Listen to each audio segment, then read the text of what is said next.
नमस्कार मंडळी, हा आहे इव्हनिंगचा व्हिडिओ म्हणजे ब्लॉग.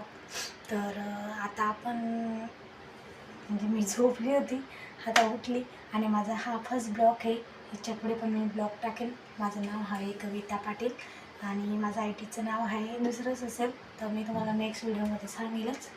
तर मम्मी येणार आहे आता. तर वाजले 4 आणि मालक जाणार हे ड्युटीला इव्हनिंगला. तर पडले जेवणाचे दुपारचे भांडे, कारण जेवण केल्यानंतर झोप लागते. म्हणजे आता उन्हाळ्याचे दिवस एवढं ऊन लागतं तर खाल्ल्यानंतर असं काम करावं असं वाटतच नाही, म्हणून मी झोपली होती. आता उठली.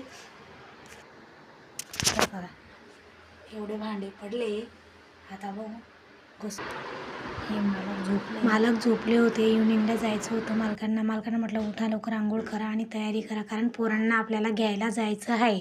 मालक बोलले हो चल लाटप लवकर, कारण मी तुला सोडून देईल, खूप ऊन पडत होतं. म्हणून मी पण तयारी केली आणि लवकर गेली. तर सावलीमध्ये उभी असताना स्कूलमध्ये सुटली. मग मग मी मुलांची वाट पाहता माझ्या मनातल्या मनात आले की आपले पण दिवस असेच होते. तर बघा पोरांची शाळा सुटली, माझा लहान मुलगा आला. हा आहे माझा लहान मुलगा. आणि त्यानंतर आम्ही भावाची वाट पाहत होतो. तो म्हणजे आमचा मोठा मुलगा. हा येतो आहे कारण आय कार्ड घातले बघा त्याने आणि चष्मा पण घातला. हा माझा मोठा मुलगा आणि हा लहान घरी आल्यानंतर बॉल खेळत होता बघा. तर असा होता आमचा मिनी ब्लॉग. चला भेटू नेक्स्ट ब्लॉगमध्ये. Bye bye. ही आमची सोसायटी.